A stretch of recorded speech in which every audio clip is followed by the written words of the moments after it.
Allô, bonjour. Bienvenue à cette séance d'architecture commerciale, business model canvas, architecture de production et architecture d'une offre commerciale. Ça, c'est un atelier qui est,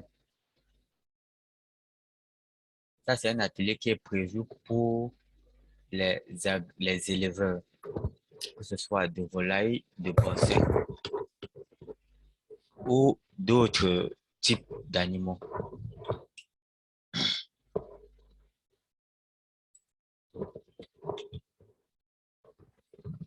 Ignorance et connaissances, stratégie consulting service en Fondi. C'est une entreprise qui se spécialise dans l'objectif de bâtir une architecture de production pour les agriculteurs, pour les éleveurs autant pour moi, et une architecture de commercialisation, une architecture d'offre de services avec un business model canvas. L'objectif est de permettre aux entreprises et porteurs de projets de pouvoir définir de nouveaux marchés, réduire le coût de production, obtenir un plan d'affaires arrimé à leurs activités. Permettre également aux éleveurs d'obtenir un financement de minimum 1 million de dollars par projet. Pourquoi ignorance et connaissance?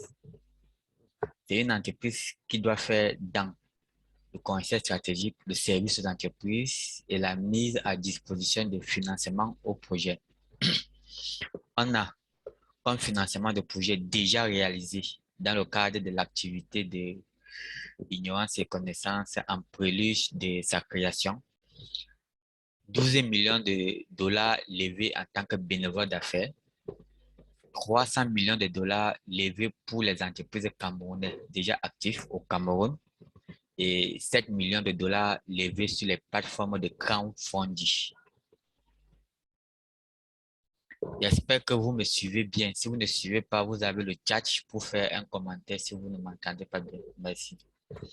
En tant que conseil stratégique, on aide les entreprises à rédiger un modèle d'affaires, c'est-à-dire un canevas sur la recherche de financement, un canevas sur le lancement des produits et services, un canevas sur la fidélité, c'est-à-dire la fidélisation du client, un canevas sur la démarche client. En tant que service aux entreprises, on accompagne des PME et startups. On a 10 ans d'expérience professionnelle en tant qu'apporteur d'affaires et de marché aux entreprises. 4 ans dans la rédaction des documents et procédés de levée de fonds.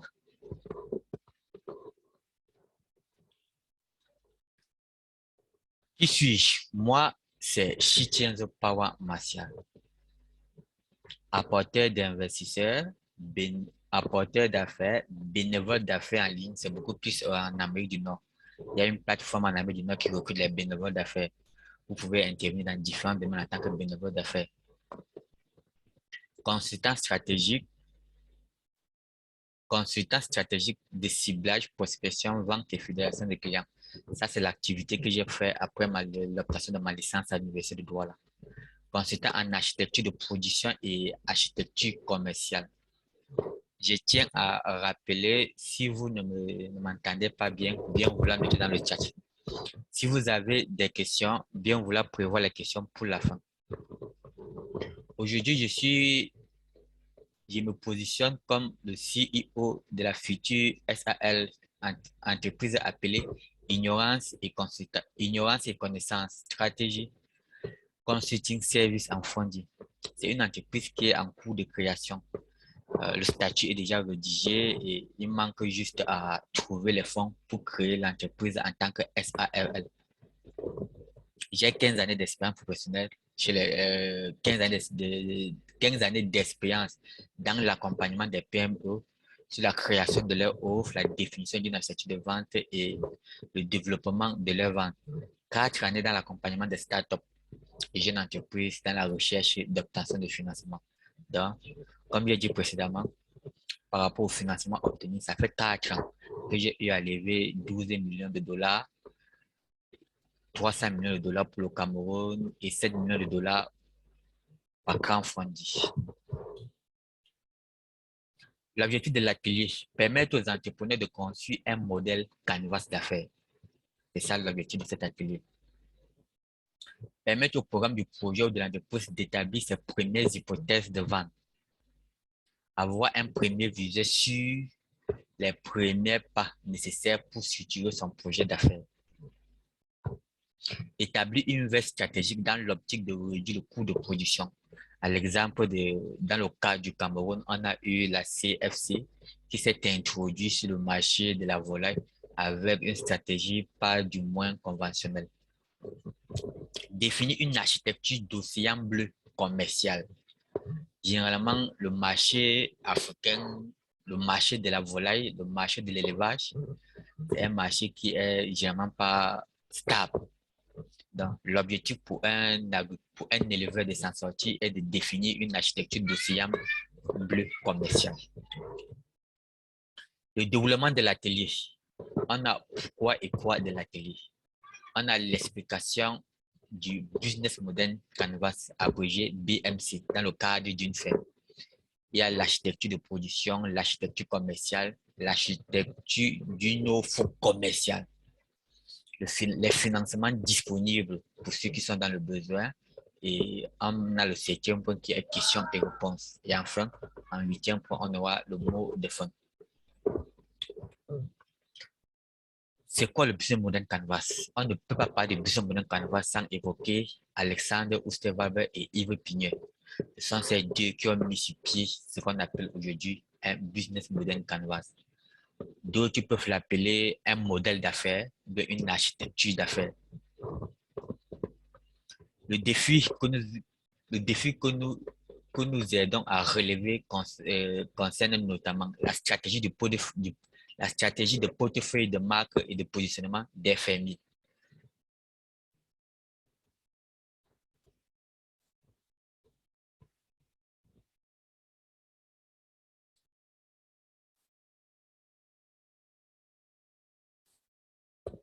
La refonte de la position de la valeur et de la localisation en vue d'entrer sur le marché africain et international. C'est possible avec ignorance et connaissances, stratégie consulting, services et funding, de conquérir le marché international, c'est-à-dire le marché hors de votre pays et le marché hors de l'Afrique. C'est possible de vendre les produits d'élevage hors de là. Adapter des prix et générer un chiffre d'affaires et des bénéfices et à assurer la satisfaction du client. La stratégie d'implantation et de lancement des projets.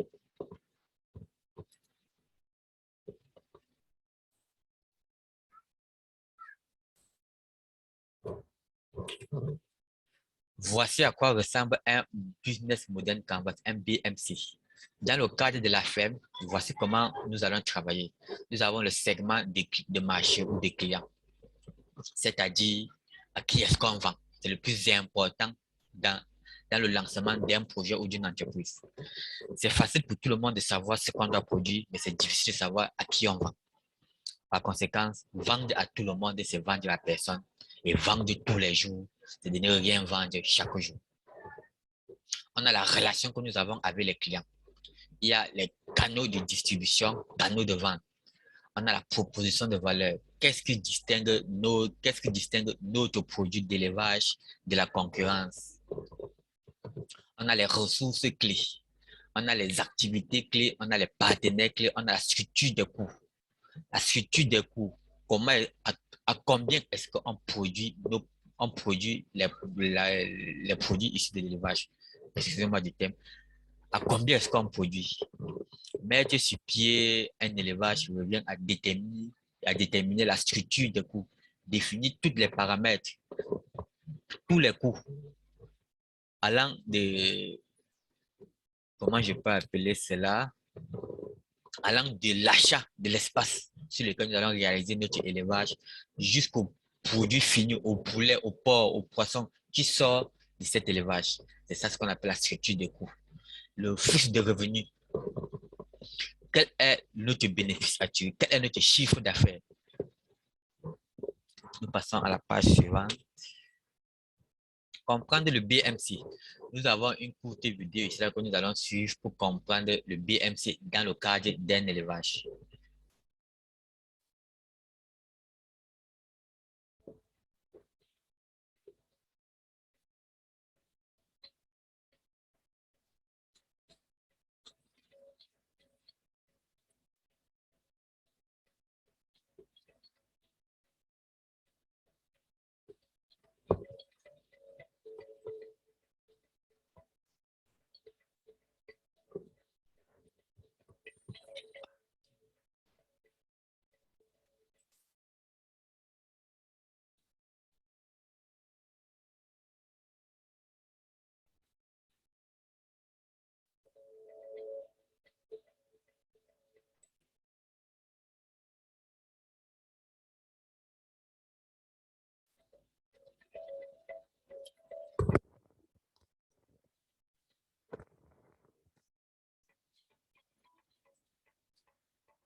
Le Business Model Canvas est un document qui doit être mis à jour constamment, soit lorsqu'on veut augmenter sa production, soit lorsqu'on voit augmenter son chiffre d'affaires, de façon à arrimer la production au revenu. Nous avons une deuxième vidéo, toujours dans le cas d'un plan, d'un business model canvas de l'élevage. Ça, c'est cette vidéo.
La première vidéo parle de la production des volailles. La deuxième vidéo présente une source d'énergie pour rendre indépendant notre ferme d'élevage. Comme dans la première vidéo, c'était une ferme totalement automatisée, donc qui a pour première source l'électricité. Par conséquent, pour ne pas dépendre du distributeur local, généralement en Afrique et au Cameroun, on est à sujet de l'estage. Par conséquent, il faut trouver une solution pour ne pas être en pénurie d'électricité. Voilà pourquoi la deuxième vidéo intervient. Le Business Model Canvas, c'est un outil qui doit être travaillé tout au long du projet, en l'ajustant, en précisant les, euh, au fur et à mesure tout ce qu'on doit ajouter à notre projet. Un projet peut naître avec 2 ou 3 idées et dans 6 mois, 1 an, 2 ans, on se retrouve avec 10 ou 20 idées. Par conséquent, le Business Model Canvas doit pouvoir gérer tous ces euh, obstacles, toutes ces innovations qui entrent dans votre projet.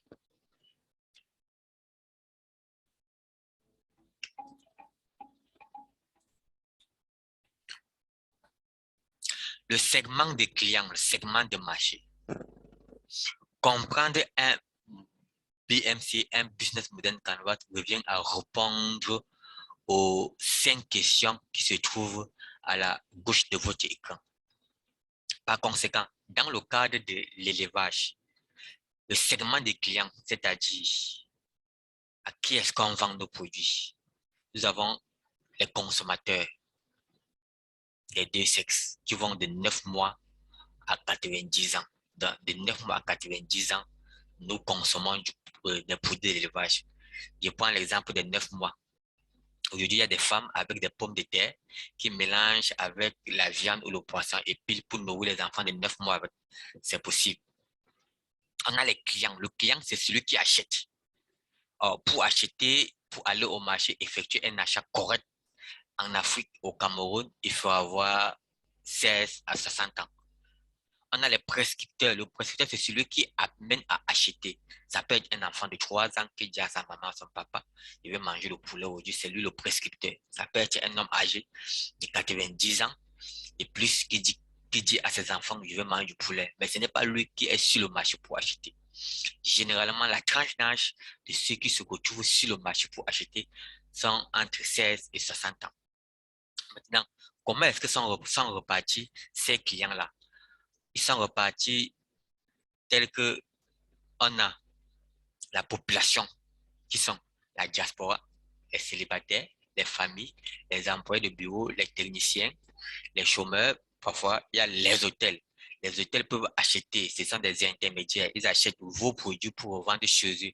Par conséquent, on consomme votre produit de manière indirecte. On a les hôtels 5, 4, 3, 2, 1 étoile. On a les motels, on a même les auberges qui font dans la restauration. On a aussi des événements où on peut consommer vos produits. Ces événements regardent beaucoup plus. Ces événements concernent beaucoup plus les étudiants, tels que les jeux universitaires. Au Cameroun, on appelle ça la FENASU. On a les jeux scolaires. Au Cameroun, on appelle ça la FENASCO. On a les événements traditionnels, tels que les deuils, les funérailles. On a les événements culturels, civils et professionnels. Les entreprises également qui sont intermédiaires à vos produits entre vous et le consommateur final, qui sont situés entre 9 mois et 90 ans. On a les services traiteurs, les organisations d'événements, les restaurants mobiles, les poissonneries. Également, pour consommer vos produits, on a les restaurants, les supérettes, les petites poissonneries, les zones de brisage de viande publique telles que shawarma en route et tout et tout. Oui. On peut aussi avoir comme intermédiaire les apporteurs d'affaires qui vous trouvent des clients. On a les grossistes ou revendeurs et on a des restaurants ambulants. Nous allons passer à la deuxième étape de notre BMC. C'est la proposition de valeur. Qu'est-ce que vous proposez et qui est différent des autres? On peut noter. Trouver, cela revient à répondre. Trouver la proposition de valeur à votre élevage revient à répondre à cette question. Mais une proposition de valeur doit être courte, percutante et unique. À l'exemple, nous avons ici plus bas, nous sommes honnêtes en tout temps avec tout le monde parce que l'intérêt collectif passe avant tout. Ça, c'est un exemple de proposition de valeur. Plus loin, on aura, pour mieux comprendre ce que c'est que la proposition de valeur pour votre produit d'élevage, on a par exemple des valeurs telles que le leadership, l'innovation de votre entreprise d'élevage. On peut aussi avoir d'autres propositions de valeurs telles que la passion, la convivialité, la créativité, le sens du travail, le service, car chaque geste compte auprès du client. On a la passion, un moteur de fédérer, on a l'innovation, source de renouvellement. À chaque fois, il faut adopter le coût de chaque produit, c'est-à-dire le coût doit être uniforme dans un pays. C'est une proposition de valeur. Il ne faudrait pas que si je suis dans le premier arrondissement, j'achète vos produits à un revendeur à un prix de 1000 francs par exemple. Je pars dans le troisième ou le quatrième arrondissement de la ville ou bien de la région où je me trouve. Je trouve que votre produit a un autre prix, ce qui ne doit pas être bien pour le consommateur. Parce qu'un consommateur, s'il trouve votre produit juste, c'est-à-dire en qualité et en prix, il faudrait que partout où il est, dans sa région, il trouve votre produit au même prix. On a défini un programme de fourniture nationale et internationale. Il faudrait que si le client est habitué que tous les samedis, je vais au supermarché du coin, je vais au marché du coin, je vais au supérieur du coin, je me retrouve dans un restaurant et que votre produit sera toujours là quand j'ai besoin. C'est ça, définir un programme de fourniture nationale et internationale et faire en sorte que le produit ne manque pas sur le marché. Si un produit est soit en rupture, soit en manque, soit en mauvais état de conditionnement, qui ne cadre pas avec l'objectif que vous avez défini dans votre proposition de valeur, ça crée des pertes pour votre client. Nous passons à la deuxième étape, à la troisième étape de notre business model Canvas, qui sont les canaux de distribution. Comment distribuer vos produits sur le marché? On a la vente directe et la vente au détail. La distribution doit s'arrimer aux canaux de vente. Et pour mieux comprendre ce que c'est que les canaux de distribution, les canaux de vente, il faut répondre aux 12 questions qui sont à, à gauche de l'écran. Je tiens à vous rappeler qu'à la fin du webinaire, ceux qui se sont enregistrés via la plateforme Eventbrite et que je possède leur adresse email recevront un exemplaire de la présentation. Les canaux de distribution pour l'élevage, pour les volailles, les porcs, les poissons. On a les types de canaux de distribution qui sont le canal de distribution direct sous forme physique, numérique, bouche à oreille et d'autres moyens. Les canaux de distribution indirects qui sont les canaux courts et les canaux longs.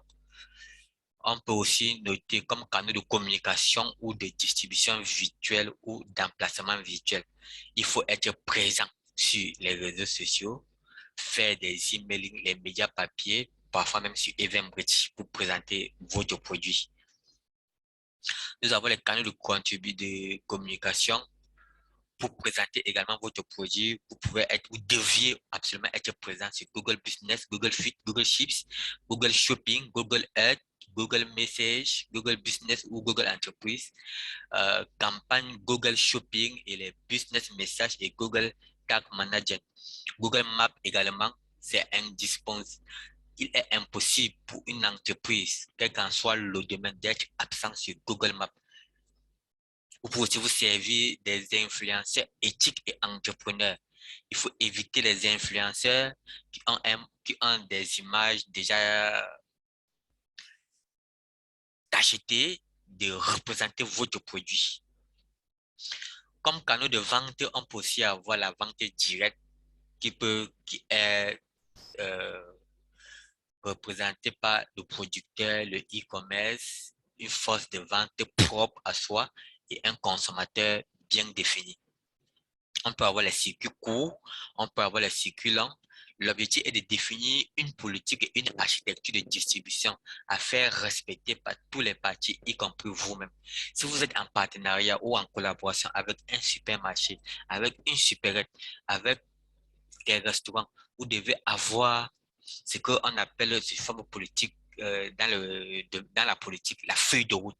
Chaque entreprise qui doit représenter votre produit ou bien chez qui votre produit est représenté, ils doivent vous fournir une feuille de route de telle sorte que votre produit ne manque jamais dans leur entreprise.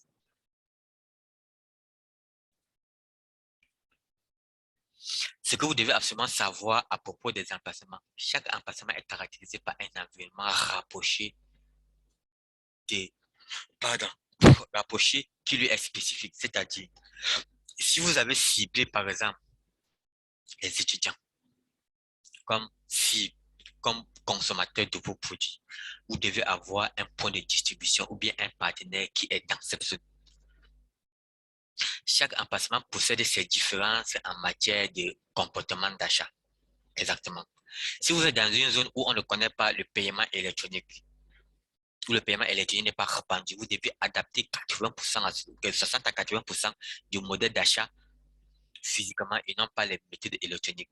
Si vous êtes dans des grandes villes, je prends l'exemple de Douala et Yaoundé où je suis au Cameroun, vous pouvez adopter comme moyen de paiement à vos points de vente les virements bancaires, les AVI, attestations de virements bancaires, euh, les dépôts dans les comptes, et les envois électroniques, les mandats électroniques et les mandats par la poste.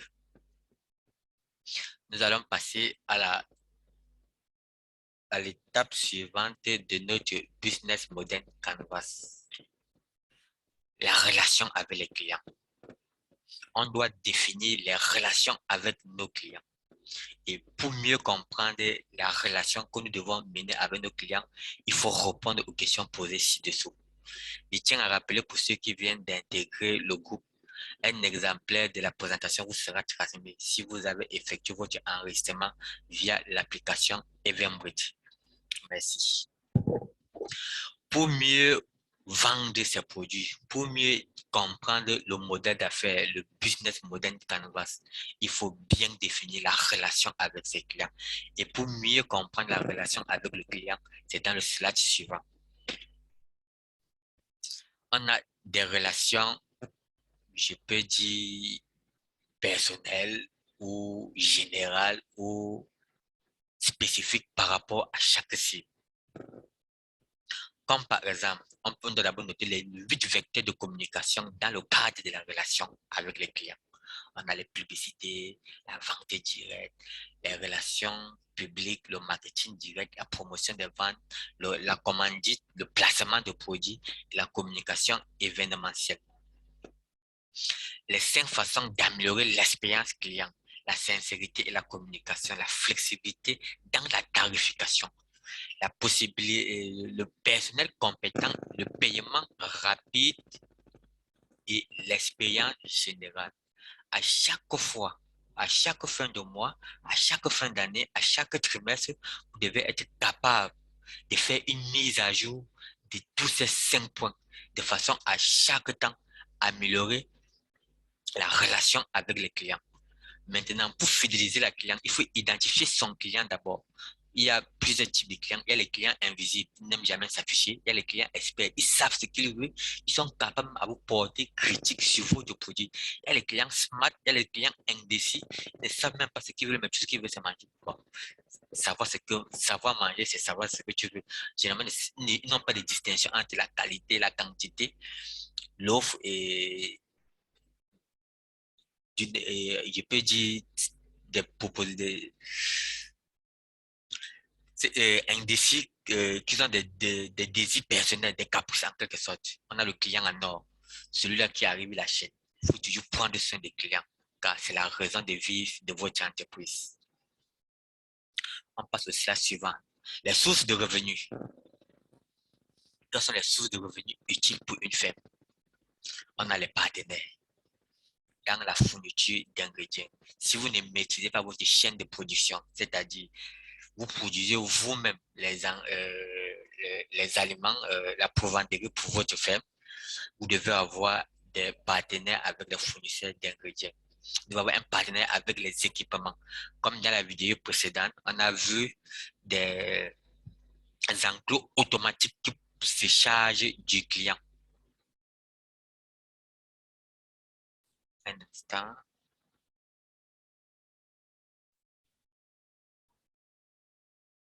On a, comme dans la vidéo précédente d'équipement, on a vu des enclos automatiques. Vous devez avoir un partenariat avec les concepteurs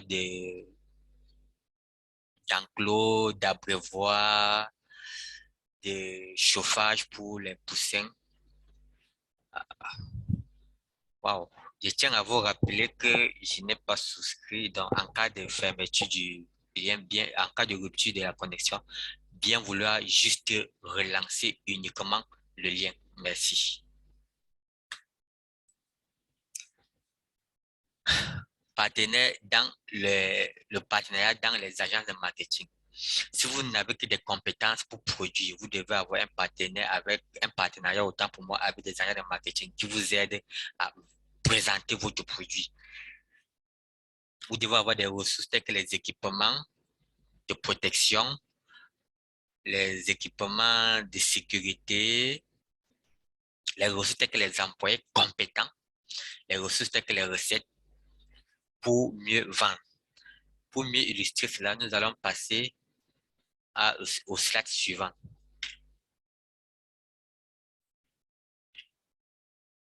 Les flux de revenus, concrètement, de quoi il s'agit? Dans le cadre de l'élevage des poulets, on a les revenus sur les œufs, on a les revenus sur les poussins d'un jour, on a les revenus sur les poussins de 35 jours, on a les revenus sur les poussins de 45 jours, on a les revenus sur les poussins de 60 jours. On a également les revenus sur les poulets reformés. Il y a des clients qui peuvent demander qui peuvent solliciter des poulets reformés.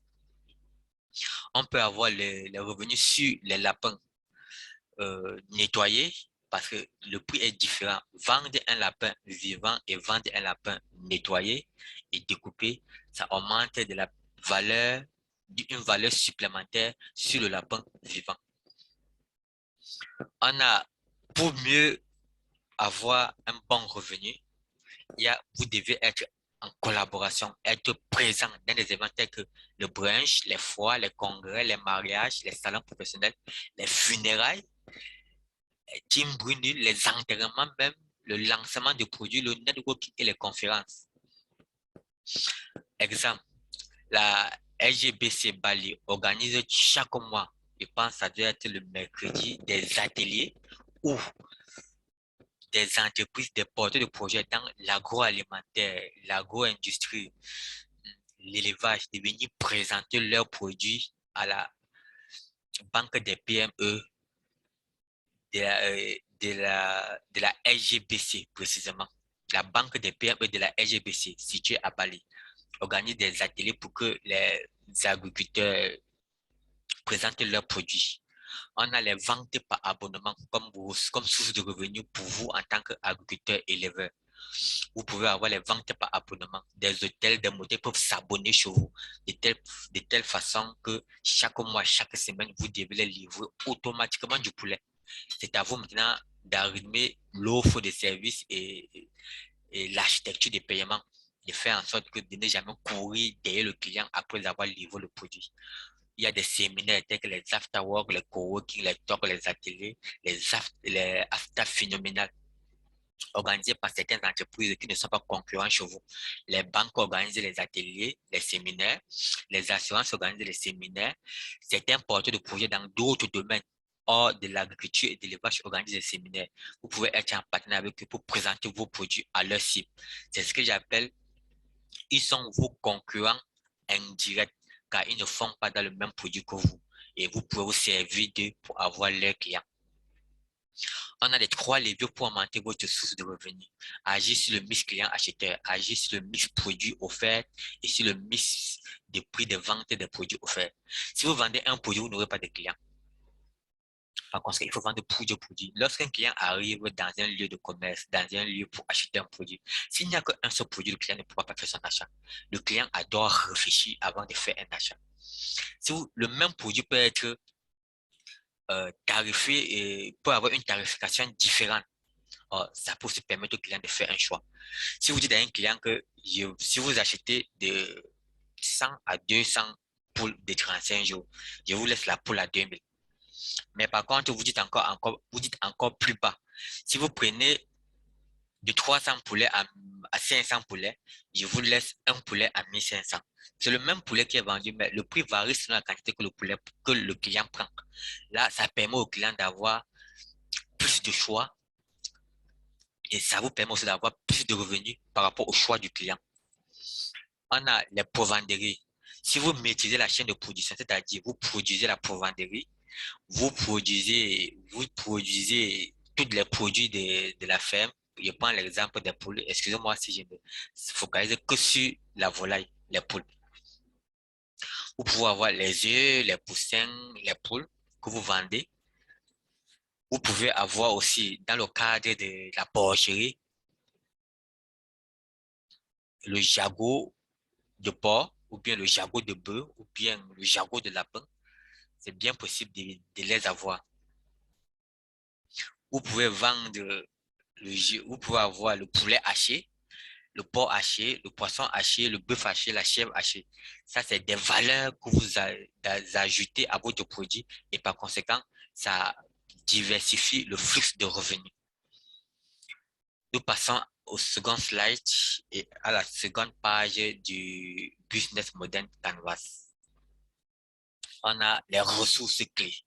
Quelles sont les ressources clés dans le cadre d'un élevage, d'une ferme? Dorénavant, il y a d'abord l'équipement de production. Non, pas l'équipement, c'est pas d'abord. D'abord, on a le terrain pour effectuer l'élevage ou bien pour mettre en place une ferme. La première ressource que nous avons, c'est d'abord le terrain. Le terrain ne doit pas être en location. Le terrain doit vous appartenir. Et c'est possible d'avoir un terrain qui vous appartient dans le cadre de l'élevage. La première des ressources. La seconde ressource, c'est l'équipement. Pour avoir la provenderie, il faut l'équipement, les engins pour cultiver, les nutriments, les nutriments qui vont servir à l'alimentation des poules, du porc, du bœuf et de la chèvre. Et après, on a besoin du personnel compétent. Je précise bien compétent. Vaut mieux recruter une personne compétente que de recruter 10 personnes incompétentes.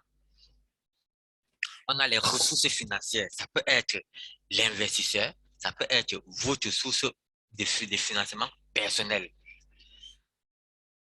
On a les ressources telles que le temps. Ça, c'est une ressource qui ne doit pas manquer dans votre architecture de production. Le temps est un élément incontournable dans la production d'une entreprise ou bien dans l'élevage. On a les ressources naturelles. Et également, pour mieux comprendre les ressources clés dans un modèle d'affaires, il faut répondre aux questions ci-dessous, qui sont situées à gauche de l'écran, car elle vous permettra personnellement, individuellement, de mieux comprendre le business model Canvas. Nous passons au slide suivant. Les activités clés. Quelles sont les activités à faire dans une ferme pour rentabiliser la ferme? Vendre, c'est facile de vendre. Il faut joindre à la vente des activités. De façon générale et globale, nous avons des activités telles que des programmes touristiques, encourager les consommateurs à consommer plus. On doit se rapprocher des touristes, être en partenariat avec des entreprises touristiques de façon à promouvoir ou à présenter notre produit. On a le programme ambassadeur de marque. Ça peut être les sportifs, ça peut être les miss scolaires. Généralement, éviter les miss, comment dire ça, les miss régionaux, nationaux. Prenez des miss qui viennent d'un secteur où vous ciblez vos clients. Il y a également les programmes religieux. Vous pouvez tourner vous pouvez préparer et présenter des activités clés autour des programmes religieux tels que le réveillon de Noël, le réveillon de la Saint-Sylvestre, la Tabaski, les Ashura, le Ramadan, le Carême. Nous avons les programmes coutumiers chinois, les Africains. On oublie souvent, dans le cadre du Cameroun, je peux citer le Ngondo. Aucun agriculteur, aucun éleveur n'est présent au Ngondo, ni au Ngum chez les Fumban, ni chez les Bakoko, ni à l'ouest lors du Medjumba, ni dans le Faro et Deo avec des événements culturels qu'ils organisent qui regroupent au minimum 500 personnes. Or, lorsque vous devez vous être présent dans des festivités coutumières, vous devez définir une architecture. Ils sont situés de 9 mois à 90 ans. Bon, selon l'expérience de vie du Cameroun, c'est 90 ans.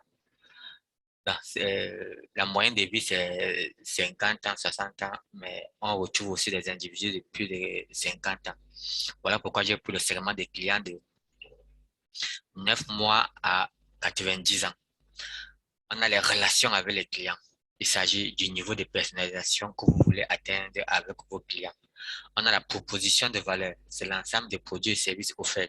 En dehors de l'élevage que vous avez fait, des produits issus de l'élevage, vous pouvez ajouter d'autres valeurs telles que le poulet nettoyé, découpé, ou bien le poulet en kilo, ou bien le porc nettoyé, découpé, ou bien le jagot de poulet, le jagot de porc, le jagot de lapin.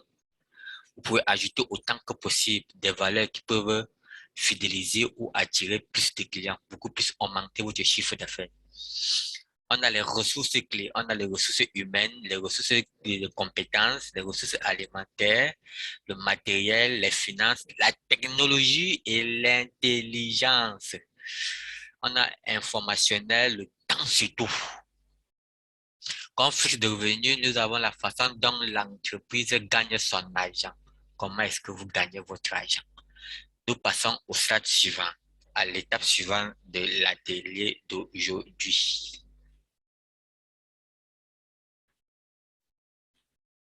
Exactement. On a fini avec le business model Canvas. Nous passons à l'architecture de production.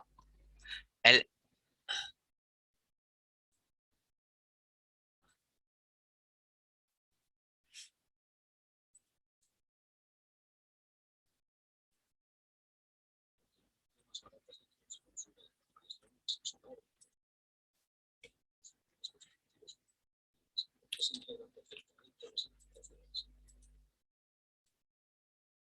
désolé,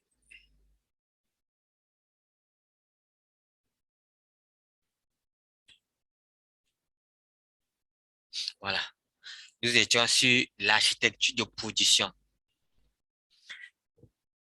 L'architecture de production, elle n'entre pas dans le cadre du modèle d'affaires, du business model Canvas, mais elle booste, elle propulse le business model Canvas.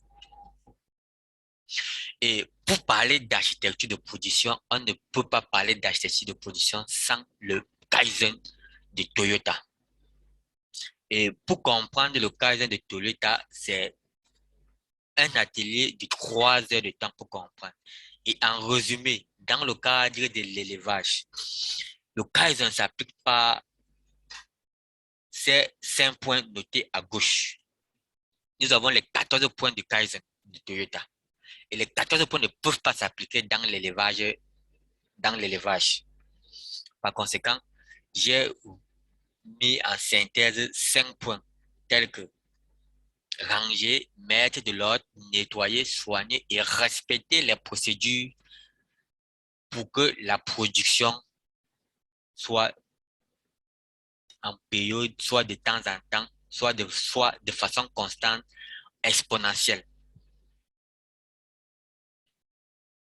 Nous passons à l'architecture de production. En dehors de l'élevage que nous effectuons, on peut nettoyer le poulet. Pour nettoyer le poulet, on a besoin d'énergie électrique, on a besoin du gaz. Pour nettoyer le porc, pour nettoyer la chèvre, pour nettoyer les produits issus de l'élevage, pour la transformer avant de mettre sur le marché, pour ceux qui veulent les produits déjà nettoyés, on a besoin du gaz, on a besoin d'électricité. Et pour réduire le coût de production, par conséquent, réduire le coût de certaines charges, dans votre ferme, vous devez installer du biogaz. C'est bien facile d'installer du biogaz dans une ferme. Ça prend des coûts, mais à long terme, ça réduit le coût de production. Vous pouvez installer le biogaz de façon à avoir constamment de l'énergie pour transformer les produits. Évitez de faire comme je vois au marché, utiliser des pneus pour nettoyer le porc ou le bœuf, car le pneu est toxique et sa toxicité s'incruste dans la viande. Et quand on consomme de la viande, on ressent cela à l'intérieur.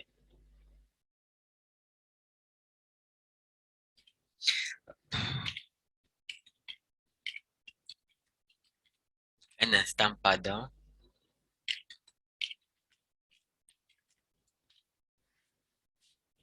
La toxicité se retrouve dans la viande. Évitez d'utiliser des moyens de transformation qui gâtent la plus-valeur que vous voulez ajouter à votre produit.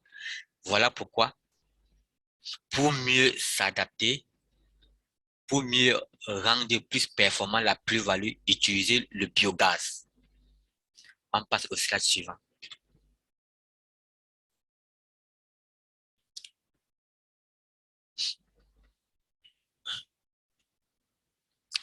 Toujours pour réduire le coût de production,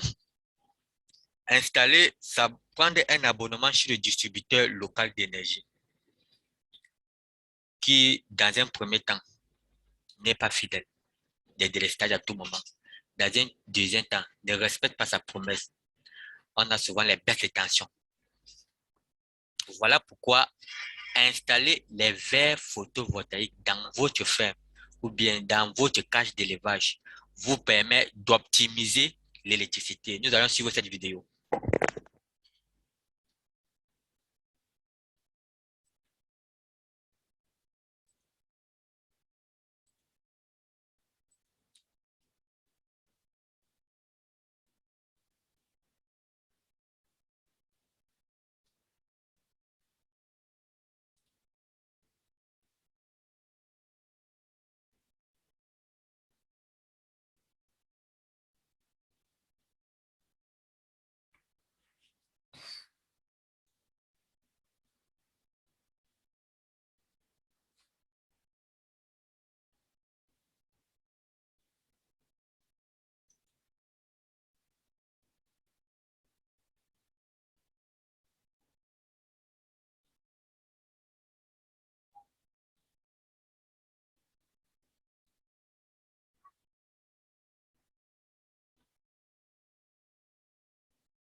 Les verres photovoltaïques de l'entreprise Onyx Solar. Je tiens à vous rappeler pour ceux qui n'ont pas suivi la présentation de mes compétences et de mon expérience, je suis en partenariat avec Onyx Solar pour mettre en relation ceux qui ont besoin des verres photovoltaïques pour leur entreprise, pour leur domicile, pour leur maison, pour leur ferme surtout, dans le cadre de cet atelier, de façon à rendre autonome leur agriculture, leur élevage. Devrais m'excuser si je prononce agriculture de temps en temps. Comment fonctionnent ces produits dont sur la seconde vidéo nous l'explique.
En résumé, nous avons...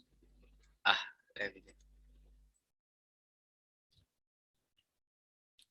en résumé, nous avons les 9 avantages d'utiliser les verres photovoltaïques dans notre ferme.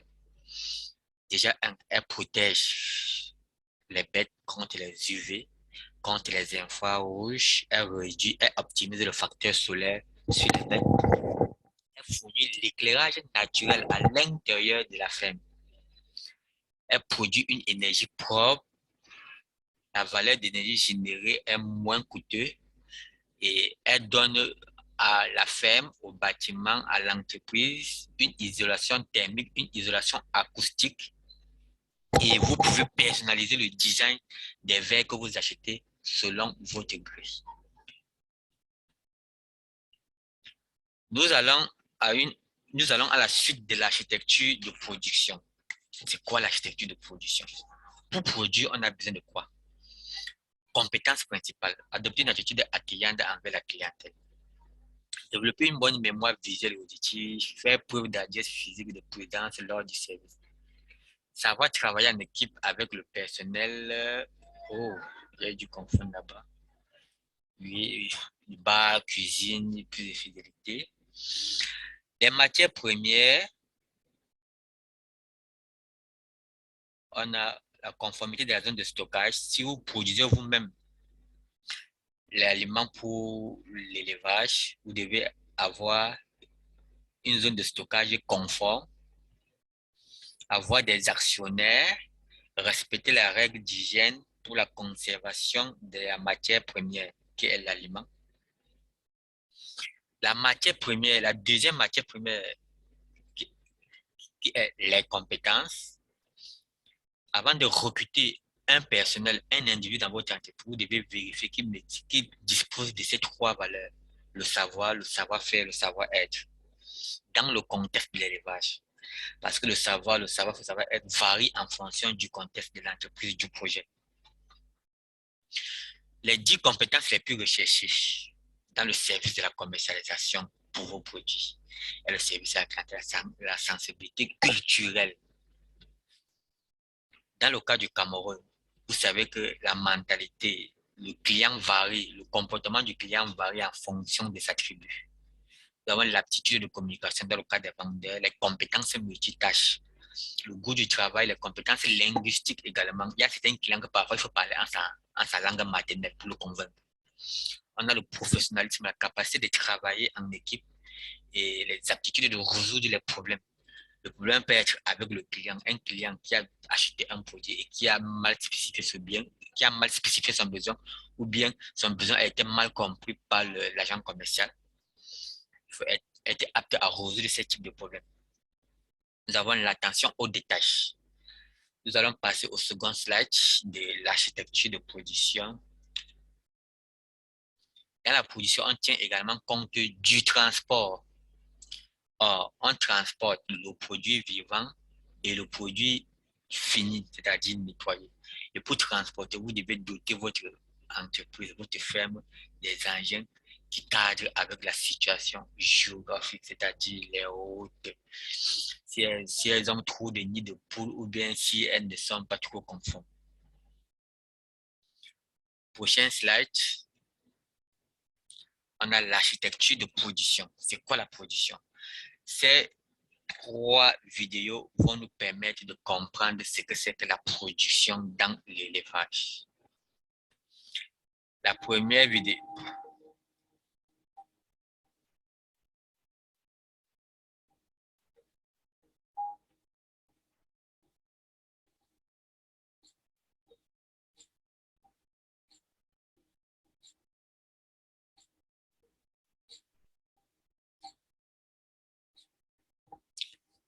Devant le client.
Cette première vidéo nous montre comment avoir une production saine.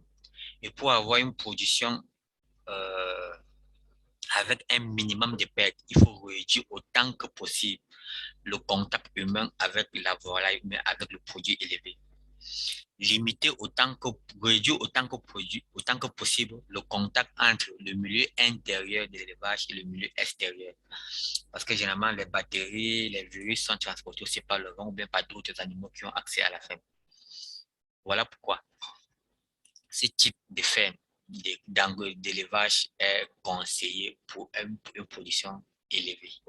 Et je tiens à vous rappeler que je suis en contact, en partenariat avec cette entreprise et est capable de fournir ces équipements au Cameroun. Nous passons à la seconde vidéo qui concerne l'élevage des porcs.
Cette vidéo présente le plan de production de l'élevage des porcs, de façon à, comme je l'ai dit tantôt, à réduire autant que possible le contact humain, le contact avec le milieu extérieur et l'intérieur de la ferme, dans l'optique de booster la production, car 80% des risques de décès lors de l'élevage viennent en premier lieu du contact humain et en deuxième lieu, l'échange entre le milieu intérieur et le milieu extérieur de la ferme. C'est ça qui introduit les virus. Maintenant, pour la production des nutriments, nous avons cette vidéo et l'élevage également.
La dernière vidéo présente une ferme moderne de 30 000 poulets et cette ferme peut être boostée avec les verres photovoltaïques.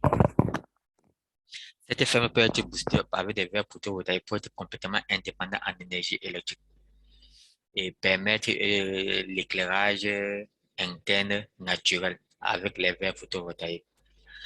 Et vous avez vu que le bâtiment réduit autant que possible le contact avec le milieu extérieur et le contact avec l'être humain. Nous passons au slide suivant. Nous attaquons l'architecture d'une offre commerciale. Ça, c'est l'élément clé. Après, ça vient le financement, les différents types de financement qui sont donnés. Architecture d'une offre commerciale. Comment est-ce qu'on vend? À qui est-ce que tu vends? Comme je l'ai dit au début, si tu vends à tout le monde, tu ne vends à personne. Si tu vends tous les jours, c'est que tous les jours, tu ne vends rien. Évitez de vendre tous les jours, évitez de vendre à tout le monde. Mais par contre, il est permis, il est autorisé de produire tous les jours et de livrer tous les jours. Aujourd'hui, tu peux livrer seulement ce que tu as eu à vendre depuis. Tu livres, tu ne reçois pas d'argent. C'est une semaine creuse. L'argent n'entre pas, mais les livraisons partent. C'est ça l'objectif d'une architecture de commercialisation appelée offre commerciale. Voilà comment vendre les poules. Voilà ce qu'on appelle une architecture commerciale. Comment définir la tarification du poulet. C'est ça ici. Le client qui va prendre des 1000 à 5000 poules, vous le vendez un poulet ou bien une poule à 1800 de 35 jours.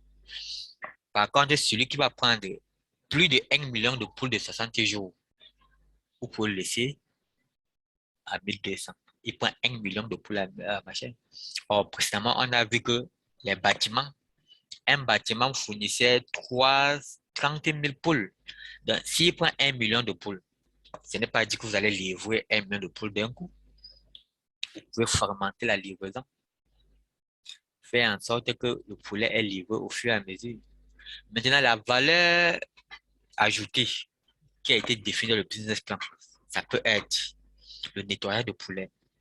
Il a acheté disons 2000 poules à 1800 francs le poulet. Maintenant, il dit que je veux qu'on nettoie mon poulet. Vous nettoyez un poulet à 90 francs. S'il dit emballer mon poulet, l'action d'emballer le poulet, c'est 5 francs par poulet.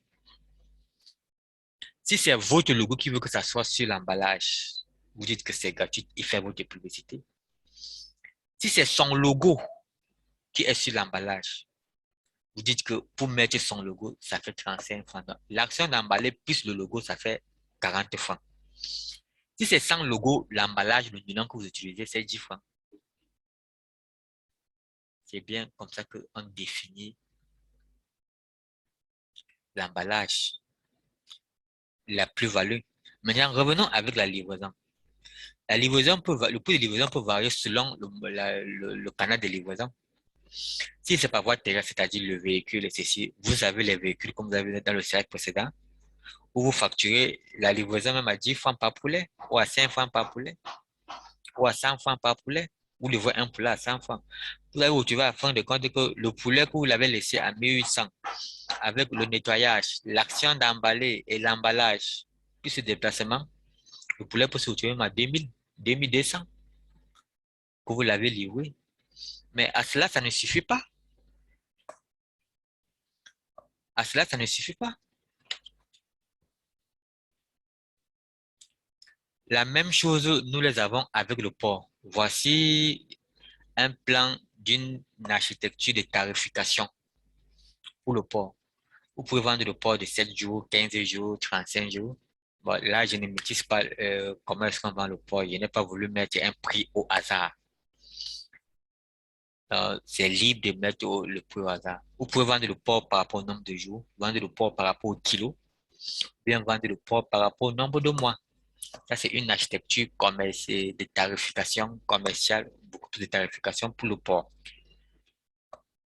Oh, encore manque de temps. Maintenant, offre de service. Si je vais, oui, offre de service. C'est quoi une offre de service? Je tiens encore à rappeler, si ça coupe, bien vouloir relancer le lien. C'est quoi une offre de service? C'est un document que tu envoies à ta cible. Ça peut être un supermarché. Ça peut être une supérette. Ça peut être l'hôtel. Vous voulez que l'hôtel consomme vos produits. L'offre de service comprend quoi? Le squelette d'une architecture d'offre de service, c'est ça qui est défini là. Il y a 8 points. Nous avons la page d'accueil.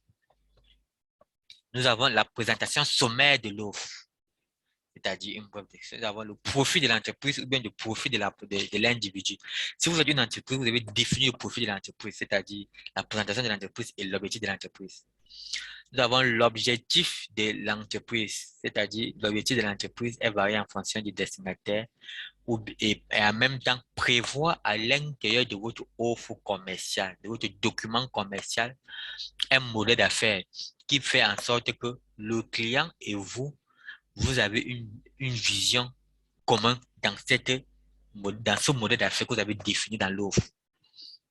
D'avant l'offre en question, vous devez décrire le modèle canvas de l'offre dans l'offre.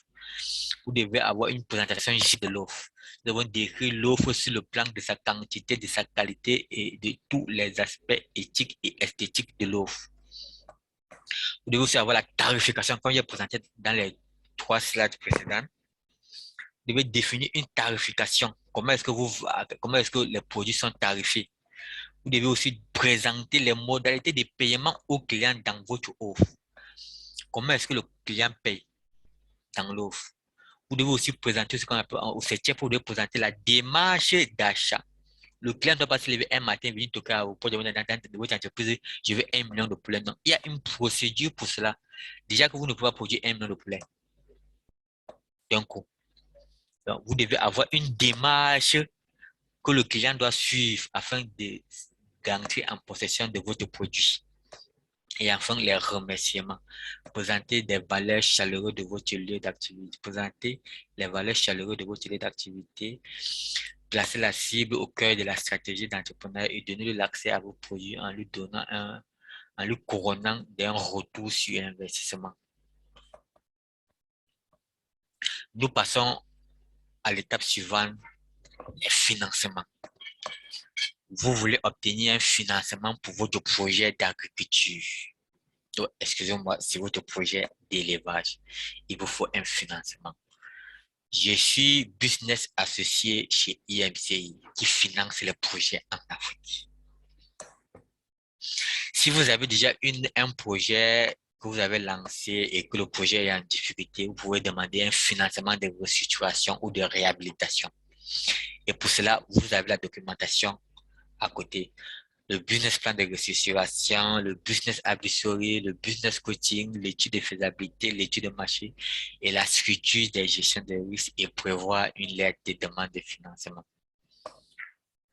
Ceux qui sont des startups qui veulent lancer un projet, qui veulent lancer une entreprise nouvellement créée, IMCI a besoin du business plan, de l'exécutif summary, des non, je me suis trompé. Ça, c'est le financement pour les biens privés immobiliers à caractère commercial. Vous voulez construire des immeubles ou mettre en location. Exactement, c'est pour cela. Voilà la documentation qu'on demande. Biens privés à caractère commercial.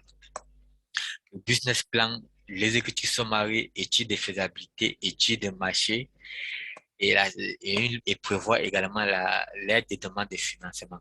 Maintenant, pour les startups, les entreprises nouvellement créées, comme je le disais tantôt, business plan, étude de faisabilité, étude des risques et la lettre de demande de financement. Ajouter à cela, il faut aussi le curriculum vital du CEO ou bien du DG ou du président directeur général. Ça doit être en langue anglaise.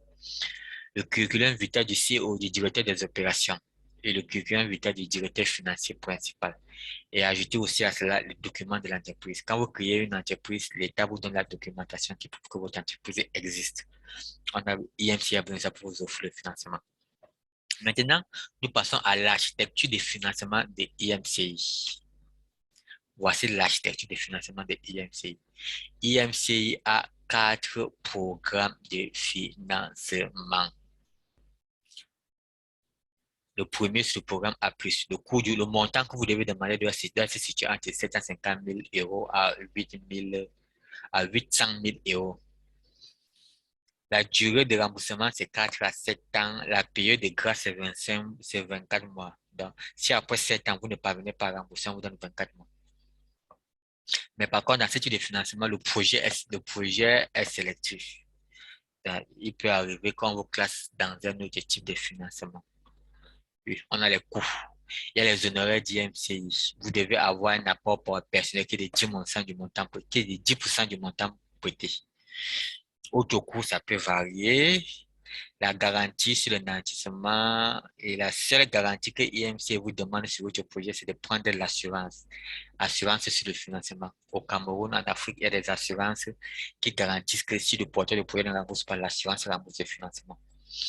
La durée d'obtention du financement varie entre 90 jours et 120 jours pour le programme A+. Mais par contre, pour le programme ISL, qui est beaucoup plus spécialisé pour les partenariats privés publics, la durée d'obtention du financement varie entre 180 et 240 jours. Je pense que c'est 3 mois, si je ne me trompe pas. Oui, voilà, c'est 3 mois. Et également pour les programmes ISL, il y a la due diligence qui va en fonction du coût du projet. Mais le minimum, c'est 25 000 dollars, le maximum, c'est 250 000 dollars. Par contre, sur le programme d'obligation qui prend minimum pour les projets, pour les projets dont le coût de financement recherché est de 10 millions d'euros ou de dollars. Oui. Là-bas, la durée de financement varie entre 180 et 360 jours. Oui, c'est-à-dire un an. 3 mois, un an, si je ne me trompe pas. L'échéance de remboursement, c'est 5 à 20 ans. Je pense que là-bas, il n'y a pas de période de grâce. Pour rembourser là-bas, il n'y a pas de période de grâce. Oui. Le projet est sélectif ici également. Nous passons au consortium d'investisseurs suivant. Là-bas, c'est Aeroline. Eux, ils sont situés en Afrique ils sont situés aux États-Unis, mais ils ont une filiale en Afrique du Sud qui gère le financement. Là-bas, les projets commencent à partir de 1 million de dollars. Moins de 1 million de dollars, ils ne regardent même pas le projet. Et ils demandent les frais d'obligation, qui est 1% de 1 million de dollars. Le taux d'intérêt chez eux, c'est 5 ans. La durée d'obtention de financement, c'est 12 à 16 semaines. La durée de remboursement, c'est 5 ans. Et on ne rembourse que l'intérêt, on ne rembourse pas le capital. Parce que leur architecture de financement prévoit que le demandeur reçoit 40% du financement qu'ils ont reçu. Donc, 60% est déjà resté chez Euroblanc comme avance de remboursement. Et chaque année, tu rembourses 5% de 1 million de dollars. La documentation demandée, c'est la documentation de l'entreprise, les documents des directeurs, CEO, CEO et directeur financier principal, les copies de l'entreprise, la diffusion de l'entreprise et les déclarations. Le seul document du projet qu'il demande, c'est l'exécutif executive summary. Dans l'exécution sommaire du business plan, ça varie entre 8 à 12 pages, pas plus, pas moins. Oui. Et la preuve de paiement de 1% dans une attestation, vous pouvez faire un relevé bancaire qui prouve que vous avez 1% du montant que vous demandez. Voilà comment ça fonctionne chez Aeroblan. Si le porteur de projet a besoin de 1 million de dollars, le montant qu'il demande à Aeroblan, c'est 2 575 000 dollars. Donc, dans sa lettre de demande de financement, il dit qu'il veut 2 575 000 dollars. La preuve, les frais d'obligation bancaire,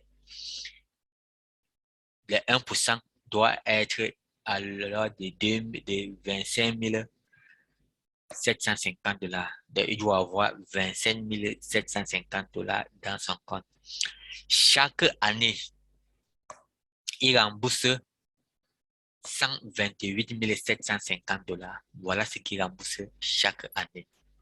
Et chaque année, il peut verser en tranche, mais seulement qu'à la fin des 12 mois, que le montant soit un total de 128 550 dollars. Maintenant, la commission des... Comme je disais tantôt, euh, chez, chez Aeroplan, voici l'architecture des financements. Chez Aeroplan, voici l'architecture des financements. Si le porteur de projet demande 1 million de dollars, son projet demande 1 million de dollars. Le montant qu'il demande à Aeroplan, c'est 2 575 000 dollars qu'il demande à Aeroplan.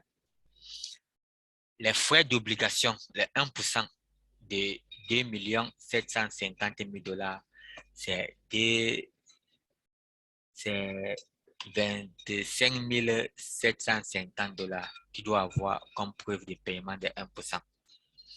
Ce qu'il rembourse chaque année, c'est 128 750 dollars. Le remboursement peut se faire en tranche, mais qu'à la fin de 12 mois, le total soit de 128 750 dollars. Maintenant, les frais de commission pour les apporteurs d'affaires comme moi, nous sommes 3 à être en relation avec IMCI. Mais par contre, on a décidé que chacun présente au porteur de projet le montant de 3% et que chacun, elle, présente le porteur de projet directement à Euroblanc sans passer par les trois intermédiaires. Donc, c'est à la fin et ces 3% sont payés lorsque vous recevez le financement. C'est-à-dire, en début de procédure, vous allez prévoir une attestation de virement irrévocable et confirmée par votre banque, une AVI, confirmée par votre banque que vous remettez avec la documentation. Ça, c'est la preuve des paiements des intermédiaires. Oui. Et ajouter également la preuve des paiements de 1%. Mais là-bas, c'est pas l'AVI, c'est juste un relevé bancaire. Oui. C'est juste un relevé bancaire. Quand vous allez recevoir le financement, vous allez recevoir 1 million de dollars plus 30 000 dollars. Voilà pourquoi vous donnez l'AVI. Parce que quand vous recevez votre financement, c'est plus 30 millions de dollars. Et votre banque effectue directement le virement de ces 30 000 dollars au compte des apporteurs d'investisseurs. Voilà comment ça fonctionne avec Eurobline.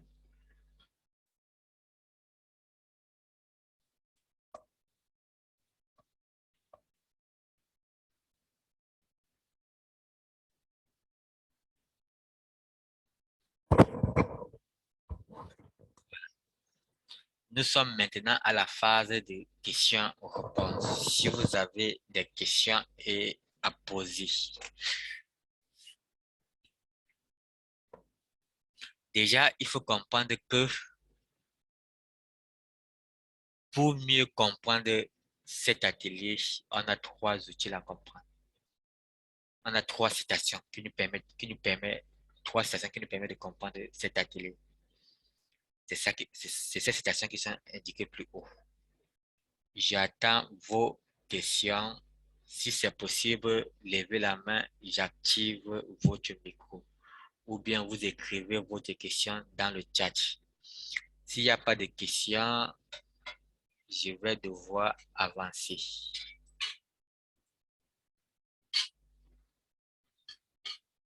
Là. Bonjour, Monsieur Martial. J'ai Bonjour. levé la main. Oui, votre J'ai micro. levé la main. Oui, votre micro est déjà activé. Oui, oui, bien sûr. Alors, merci beaucoup. Moi, c'est Edouard Yao.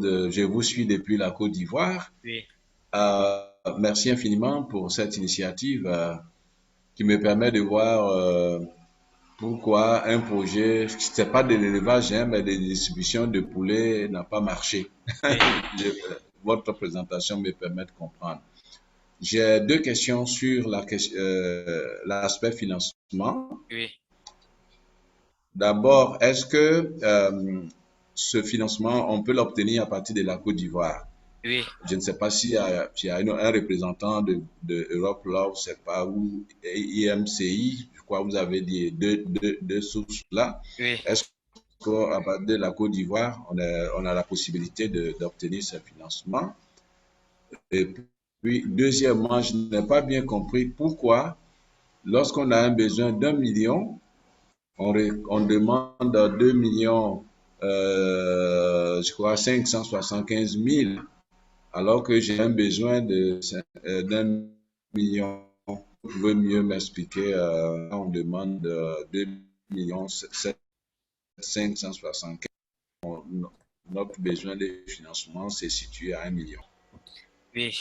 Revenons à votre... Merci, merci pour votre question. Ah, ma connexion est instable. Merci pour votre question. Déjà, pour la première question, obtenir le financement à partir de la Côte d'Ivoire, c'est possible. Déjà, on n'a pas IMCI et Eola n'ont pas de représentants en Côte d'Ivoire. Voilà pourquoi eux, ils travaillent avec des individus à fort impact sur les réseaux sociaux et à bonne expérience professionnelle. Donc, à travers mes services, vous pouvez obtenir un financement depuis la Côte d'Ivoire. Je tiens à vous rappeler que dans le processus de financement, que ce soit par Eurobeline ou par IMCI, votre banque vous accompagne à obtenir le financement. On travaille en collaboration avec votre banque parce que c'est lui qui reçoit le financement et c'est lui qui remboursera le financement. J'espère que j'ai bien répondu à votre première question. Oui, oui, c'est parfait. Allons à la deuxième question. l'architecture de financement de Eurobland. Mhm. Avec le risque de faillite, avec le risque des conflits à l'intérieur des pays ou bien l'instabilité du marché, hein, Mhm. Eurobland permet aux porteurs de projets de ne pas rembourser le capital du financement demandé. Vous ne remboursez De pas ne le pas rembourser le remboursez, capital. oui, dans les 1 million de dollars que vous recevez là, si vous faites 128 000 dollars fois 5, ça n'atteint pas 1 million de dollars. Ah bon? Vous ne remboursez pas le capital, vous ne remboursez que Oui, ça, bon, l'intérêt. je suis en train de... Oui. Ok, alors ça fait quoi? Vous avez dit combien? Je prends les Ouais, services, 128 000. oui, Oui, 750, oui, c'est ça, 128 000, 750 oui, fois 5, fois 5. oui. Oui, mais ça fait 643 000. Et alors que tu as reçu 1 million de dollars. Oui, oui. Donc, eux, ils permettent aux porteurs de projet de ne pas trop se casser à rembourser le capital. Mais par contre, chez IMCI, si vous demandez 1 million de dollars, vous allez rembourser 1 million de dollars plus l'intérêt. Ok. Donc, Euroblend évite en sorte que que avec le marché ou bien les problèmes que vous allez rencontrer, vous ne vous souciez plus à rembourser le capital. C'est pour ça qu'ils retiennent 60% déjà chez eux. 1 million de dollars, c'est 60% de 2 575 000 dollars. C'est ce qu'eux, ils retiennent chez eux. Comme si vous avez déjà remboursé le capital. Et vous ne remboursez que l'intérêt. Et qui rembourse l'autre, le 40%? Les 40%, c'est le montant que vous avez demandé. C'est ça que vous multipliez. C'est ça que vous investissez dans votre projet. C'est ça qui doit produire 128 750 dollars par an que vous devez Hmm. rembourser. Dans les 40%, là, vous ne le remboursez plus. Ok. Oui. Parce que l'objectif, c'est quoi? Si vous prenez 1 million de dollars, hein, vous allez acheter les Mhm. machines, non? Je prends Oui, un exemple. oui. Hein? Mhm. Vous achetez Tous les équipements. et tous Mhm. les équipements, vous achetez même le nécessaire pour produire. Maintenant, quand vous Mhm. vendez, vous ne remboursez que l'intérêt. Donc, c'est ces 1 million de dollars chez vous qui est censé produire les 128 000 dollars. Le- Les 121 dollars, ça représente quel pourcentage d'un million?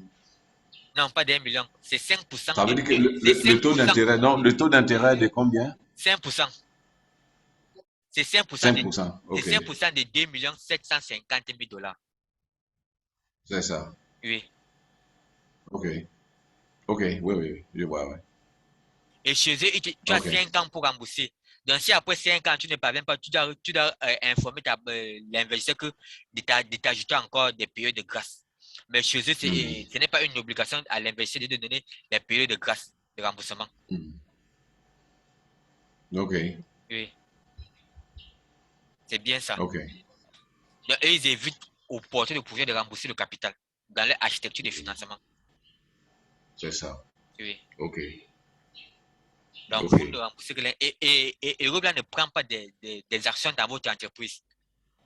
Donc, Mhm. comme il vous donne les 1 million de dollars que vous avez, que vous, comme il vous donne 1 million de dollars qui représente 40% du montant que vous avez demandé, et ils ne sont pas là pour savoir comment est-ce que vous gérez votre argent. Ils veulent seulement que, à la fin de 12 mois, que le total des versements atteigne 128 750 dollars. Et ça, c'est sans délai de grâce. C'est sans délai de grâce, mais vous pouvez demander.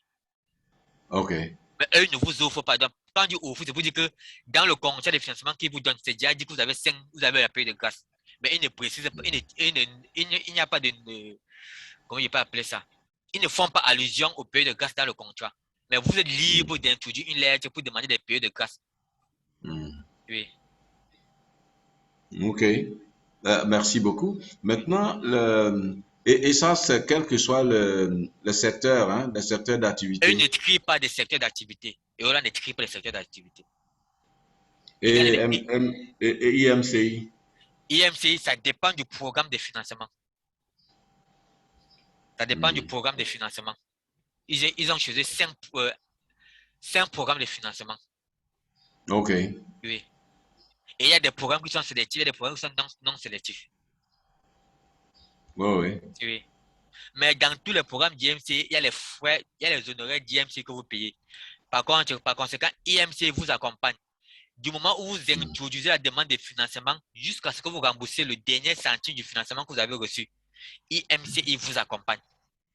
OK. Oui. Et OK. l'accompagnement est facturé à $20,000. Vous payez la moitié avant la signature du contrat. C'est à la 4e étape du processus de financement que vous payez la moitié. Par conséquent, l'autre moitié qui est $10,000, vous pouvez demander à IMC de le prélever sur le financement que vous allez recevoir. OK. Oui. Et ce montant-là ne varie pas, quel que soit le montant du prêt sollicité. Ça ne varie pas. Hmm. Même pas Et en seulement. quoi consiste l'accompagnement? Est-ce qu'ils envoient quelqu'un qui Oui, est, oui, oui, oui, qui oui. est, qui est, qui est Oui, intégré dans l'entreprise, oui. ou bien Ils c'est prennent des même des missions actions. ponctuelles? Ils prennent même, Comment? ils prennent des actions dans l'entreprise. IMC prend Ah, de OK. l'action dans l'entreprise. Et l'action, OK. et ils sortent quand vous remboursez le financement.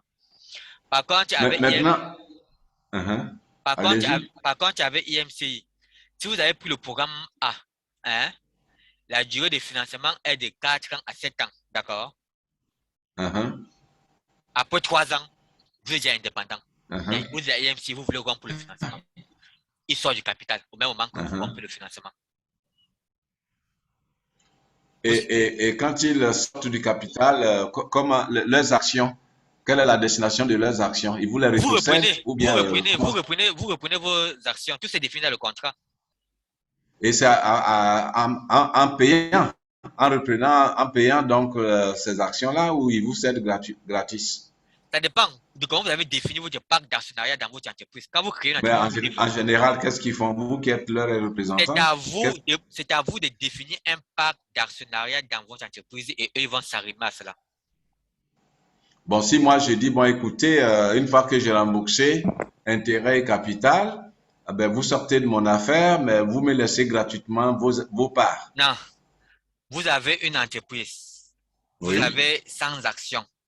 Vous oui. vendez les actions à 10 000, par exemple, une action. D'accord? Vous dites que Mhm. le minimum pour entrer chez vous, c'est 30 actions. Ah, ok. Mhm. Hein? Mhm. IMC vient, il achète ses actions comme l'action et le financement n'a pas de rapport. Ils n'ont pas de rapport. Ok, je comprends. Ils n'ont pas de rapport. Imaginons que tu ne cherches pas le financement et que tu as besoin d'actionner dans ton entreprise. Est-ce que c'est un financement que tu reçois? Mhm. Voilà. Donc, vous devez définir un pacte d'actionnariat pour votre entreprise. Maintenant, quand le domaine actionnariat intervient, vous présentez votre pacte actionnariat. C'est ça.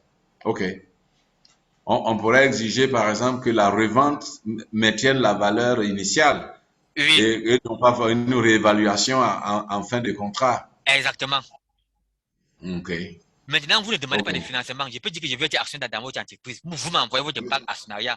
Si Bien sûr. les clauses m'intéressent, je prends l'abonnement. Mhm. C'est ça. Oui. Donc, n'attendez pas que en contact avec IMCI et quand on parle de parc actionnariat, vous avez fait l'actionnariat. En réalité, dès que Mhm. vous créez votre entreprise, vous prévoyez un parc actionnariat, même un parc C'est ça. de liquidation de votre entreprise. De liquidation. Mhm. Ok. Là, ça évite les problèmes. Bien sûr. Et Évidemment. si c'est même possible, vous l'intégrez même dans le statut de l'entreprise quand vous légalisez votre entreprise. Ok, oui, je comprends. Là, maintenant, quand ils arrivent, ils ne peuvent pas contredire votre parc d'actionnariat ou bien votre parc de liquidité d'entreprise. Bien sûr. Ouais. Ouais. Maintenant, est-ce que vous pouvez rappeler encore, est-ce que c'est ici le délai d'obtention des prêts? Ça Il y varie en avait. fonction du programme. Hmm. Oui. Pour le programme Mais A+, ça va. c'est de Mhm. 90 jours à 120 jours. Pour le programme Ok. plus L, beaucoup plus pour les projets à partenariat privé-public, c'est 180 jours à Mhm. 240 jours. Pour les Uh-huh. projets SBLC, c'est 30 à 60 jours. Par contre, pour les Uh-huh. projets par obligation, c'est 180 jours à 360 jours. Si on vous remet un Ok. document de rempli, vous faites un an avec, ça va faire un an. Hein. Hmm. Tout Ok. ceci est défini lorsque vous remplissez les documents à temps. Hmm. Oui. Ok. Par contre, Ok. le taux d'intérêt varie en fonction du projet. Ici, là, c'est Ouais. avec IMC qui vont vous fournir le taux d'intérêt pour le programme A+. Par contre, Oui, en général. Mhm. en général, c'est 1,5% à 10%. Le minimum et le maximum. Quel qu'en soit le programme, c'est 1,5% à 10%. Mais ici, je vois 4% là. Ah oui, 10% pour les obligations. Oui. J'ai dit le OK, minimum et le maximum, quel qu'en soit le programme. c'est ça. Oui. Ouais. OK, ben c'est pas mal. OK, dans tous les cas, est-ce qu'il y a une documentation plus approfondie que je peux avoir d'avance, que je peux regarder? Si vous vous êtes inscrit par Eventbridge, j'ai les adresses mail, je vais vous l'envoyer par là. Oui, si, je le fais. Et puis, j'ai envoyé aussi mon email dans le chat box là. Oui, je vais regarder après. D'accord, il n'y a pas de souci. Bon, merci d'avoir assisté à ma présentation. Dès que j'ai Non, fini, maintenant, dernière chose, oui, je croyais avoir entendu que vous aviez parlé d'océan bleu. la stratégie d'Océan Bleu, exactement. Bon, est-ce que vous l'avez développé dans votre présentation? Je ne crois pas avoir vu la... C'est un atelier dessus. C'est un atelier au moins de 3 à 4 heures dessus. Ah, OK. Et la stratégie d'Océan Bleu varie en fonction du projet, pas en fonction de l'entreprise. Oui, bien sûr, puisque Voilà. les bandes à repousser, ce n'est pas les mêmes bornes à repousser. Voilà, c'est ça. OK. Alors moi, je cherche une stratégie océan bleu pour la transformation du cacao en produit consommable. En produit consommable. Ouais. Si vous pouvez, si on peut travailler sur ce produit-là. Généralement, la stratégie Océan Bleu concerne que la commercialisation, le marché et non la production. La production regarde plutôt ce que j'ai appelé la méthode de Kaizen. Bon, peut-être qu'on peut voir ça, mais moi, je vous explique mon idée rapidement. Oui, Comme vous le savez, le cacao, nous, Ivoiriens, nous sommes premiers producteurs. Le Ghana à côté, deuxième. Nous deux, nous contrôlons 60%. oui, Même malgré ça, nous n'avons pas la capacité de peser sur le cours mondial. oui, Et dans mes réflexions, j'ai compris qu'en fait, nous n'avons pas poussé la réflexion loin parce que nous produisons un produit, une matière première que quelqu'un d'autre consomme tout le temps et on ne s'est jamais posé la question, mais pourquoi ce monsieur achète et mange alors que moi, je commence pas à manger. Donc, ma réflexion aujourd'hui, c'est que nous puissions, en utilisant la stratégie Océan Bleu, oui, euh, provoquer des produits de consommation qui ne sont pas nécessairement le chocolat, oui, quelle que soit sa forme, chocolat pour le pain, chocolat pour autre chose. oui. Mais est-ce qu'en Afrique, on ne peut pas produire d'autres dérivés du cacao qui sont consommés par nous-mêmes, au point où nous pouvons, par exemple, transformer 80% de notre production nationale et que qu'on ne vendrait que 20%, au point que les gens puissent être obligés de vouloir l'acheter à notre prix. Donc, ce que j'appelle océan bleu ici, dans mon contexte précis, Oui. c'est que je puisse déborder des produits actuels, qui sont les dérivés officiels bien connus du cacao, Oui, que je déborde en allant sur d'autres dérivés qui ne sont pas connus encore et qui sont typiquement africains, au point où les Blancs ne pourront pas nous faire la concurrence là-dessus parce qu'ils ne consomment pas ces produits, ils ne les fabriquent pas, ils ne les commercialisent pas. Voilà, c'est ça l'idée. je comprends. Maintenant, vous dites que c'est Kaizen. C'est Kaizen. Ok, expliquez-moi Kaizen. Bon, je lis comme ça, mais Déjà, est-ce que vous avez le matériel et l'outil de production? oui, je connais. Quand ça sort du champ, quand ça sort du champ, pour la transformation déjà, est-ce que vous avez le matériel, les usines pour transformer? Non, je le connais. J'en ai en manuel, mais je ne l'ai pas en industriel. Mais j'ai aussi Ex- une entreprise qui peut me les fabriquer. Exactement. Par conséquent, voilà ce qu'il faut faire. Mhm, Vous devez mhm, définir un modèle de production. mhm, D'accord? Entrer mhm, en contact avec les entreprises. Évitez beaucoup plus la France. mhm, Des entreprises qui peuvent vous produire les machines pour la transformation du cacao. mhm. que ce soit transformé à ce que les Blancs ont déjà eu à transformer et à transformer en un autre produit que vous pouvez concurrencer les autres avec. Et vous devez avoir une très grande quantité de production. Si tu Là, il n'y a produis, aucun souci. on dit qu'il n'y a pas de souci. Si tu produis 10 kilos par jour, tu ne dois pas vendre au même prix que si tu produis 100 kilos par jour. Et déjà, il faut réduire le coût de production pour concurrencer les autres sur la commercialisation. Plus le coût de production est élevé, plus le coût de commercialisation est élevé, et par conséquent, Oui, tu ne peux pas concurrencer les autres. oui, ben, monsieur Pawang, ce que je précise, c'est que les produits que moi je vais mettre en place sont des produits qui sont même pas, qui n'existent pas encore. Je vous donne un exemple. Oui, Vous connaissez l'industrie, du moins la récolte du cacao. Vous savez oui. comment ça se passe. Je connais comment ça se passe. Vous savez que lorsqu'il est frais, hein, les fèves dégagent un jus Oui, très sucré qu'on appelle chez nous cacao joué, c'est-à-dire le liquide, hein, l'eau du cacao, oh, oui, que tout le monde raffole et qu'aucun Européen ne connaît, parce que l'Européen n'utilise que la fève séchée et exactement. donc ils n'ont pas ce produit de base. Oui, Alors moi, je dis, je mets en place un système de récupération de ce produit sucré oui, et je mets un système de préservateur qui permet donc de le conserver et de le oui, mettre en bouteille et de le vendre partout dans les écoles.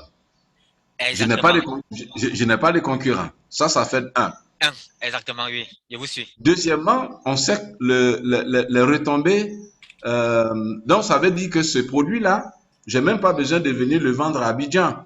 Parce que Oui, déjà dans les zones rurales, les gens vont commencer à les acheter là-bas. Parce que ils peuvent les conserver, ils peuvent les boire toute l'année, alors que le cacao est un produit saisonnier. saisonnier, Donc exactement. ça fait d'un.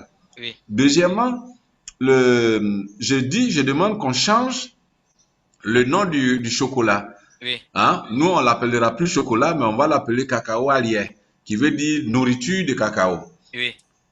Et à partir de ce nourriture de cacao, nous allons développer une démarche qui consiste à faire une analyse comparative, enfin une stratégie de consommation comparative. Oui, De quoi? De la noix de cola, qui est amère comme le cacao, oui. de ce qu'on appelle chez nous ici petit cola, Petit qui cola. est une sorte, voilà, petit cola, qui est une espèce d'aphrodisiaque et qui a d'autres, Bita, hein? voilà. Bitacola. Chez nous, quand on appelle Et, ça bitacola. exact. Et on va donc éduquer la population à consommer une autre cola qui est le cacao qu'ils connaissent, mais dont ils ne connaissent pas les propriétés, de sorte que avec des petits fours Oui, mécaniques très simples installés partout dans les coopératives de production, les gens peuvent faire leur transformation sur place et commencer à consommer sans qu'il y ait besoin d'aller vendre ailleurs. Et puis, à partir de là, on va maintenant faire d'autres chocolats, mais dans lesquels on va mettre, par exemple, du gingembre oui, ou je bien, comprends. voilà. Donc, c'est en fait, je vais sur ce marché, quand je parle d'océan bleu, c'est parce que je vais déborder du marché traditionnel et associer la culture, et quand je dis culture, c'est les valeurs culturelles, les jus et tout ça qui ne sont pas aujourd'hui. Personne ne prend du cacao, du jus de cacao qui ne soit pas du café, comme on appelle, du chaud, Oui, comme on le prend en petit déjeuner. Donc, c'est ça le projet, et c'est de déborder, d'aller sur des terrains qui ne sont pas concernés aujourd'hui par le cacao, alors que moi, et puis ensuite, les fèves séchées, non pas les fèves, mais les cabosses séchées, oui. avec l'énergie que... Donc, quand je vais chez le paysan, je lui achète tout. Hein, depuis, et même, écoutez bien, monsieur Pawang, Oui, les fleurs, les fleurs du cacao, on peut faire de la sauce, comme je le comprends. gombo. Oui, Voilà. Donc, en fait, je déroute le secteur du cacao, je le perturbe en créant plein de filières, en créant plein de possibilités de transformation, au point où la filière cacao, enfin, la chocolat, oui. devient tellement mince qu'on n'a plus besoin de vendre notre cacao à ces gens-là. Et puis bon, ben, écoute, on prend notre leadership, on prend notre souveraineté. Je comprends, je comprends. Mais je ne pense pas que Alors, dans la... est-ce que c'est Kaizen? Est-ce que c'est Kaizen C'est toujours? Kaizen, Ou c'est bien Kaizen, c'est... c'est Kaizen, c'est Oh, Kaizen.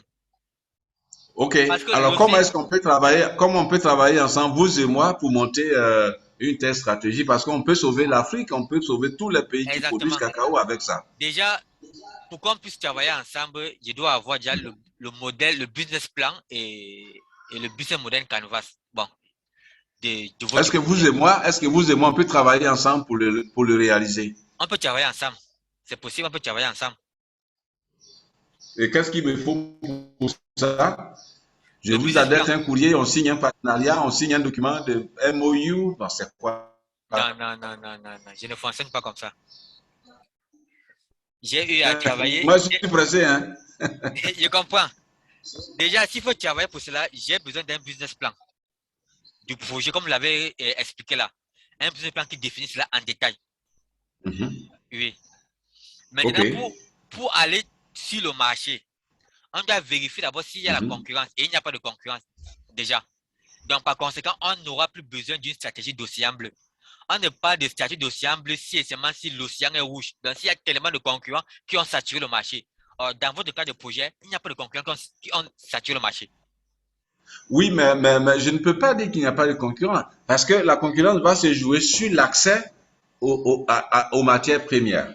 Puisque quand je vais justement balancer tout ça, Oui.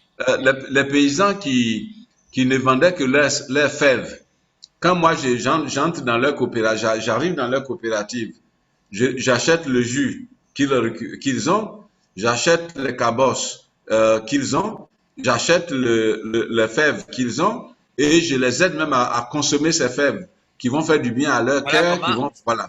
voilà comment je vois la production. Oui. Le cacao qu'on vend à l'étranger là, hein, Mhm, mhm, dans le processus de récolte du cacao, mhm, tu mhm, vois comment tu introduis le tien de façon à mhm, déstabiliser le processus de récolte pour envoyer tout ça chez toi. Si je mhm, me souviens bien, on va au champ, on coupe les capots de cacao, on rentre à la mhm. maison, on écarte, on met à l'aine, on sèche, c'est du temps et puis ça prend du temps pour avoir un retour dessus. Non, non, non, non. J'ai dit pour vendre à Quand l'étranger, les cacao qu'on vend à l'étranger là, il ne parle pas oui, pour nous. oui, Tu vois c'est qu'il va ça. au champ, il coupe, il rentre à la maison, il sèche, c'est le temps qu'il perd. Maintenant, tu trouves comment tu vas introduire ta part de processus de récolte de façon à sorte qu'il commence Mhm, à gagner déjà sans avoir récolté. Par exemple, pour prélever les mhm, fleurs du cacao ou mhm, bien pour prélever les sèves. Tu vois comment mhm, introduire cela. Maintenant, tu vas dans les coopératives où tu organises des ateliers pour les former. mhm, Apprends à mhm, former tes fournisseurs et tes consommateurs à consommer tes mhm, produits. mhm. Voilà comment on travaille.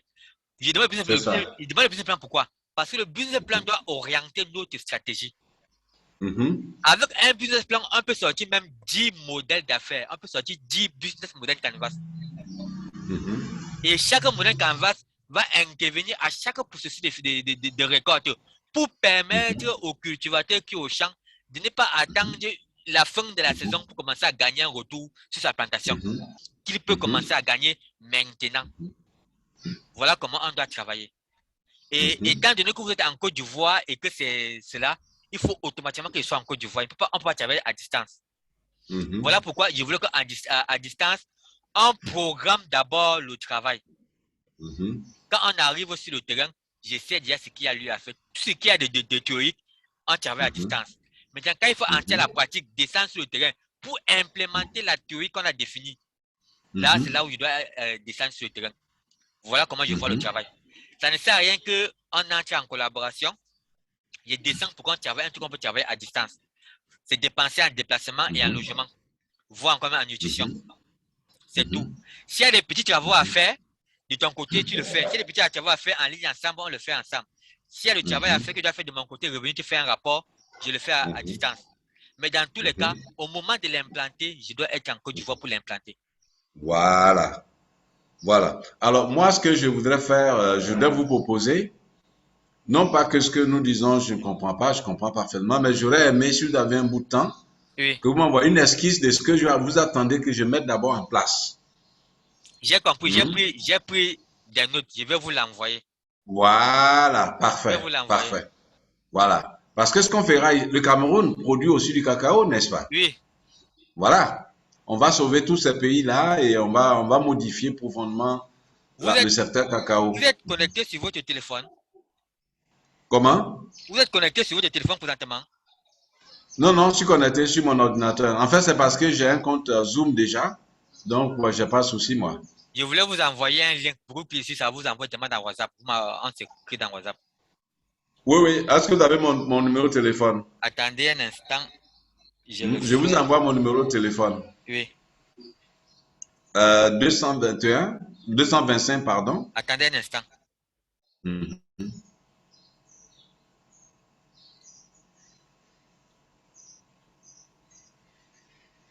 Donnez-moi d'abord le code international. Plus 225, Oui. 07, Oui. 09, Oui. 92, Oui. 33, Oui. 02.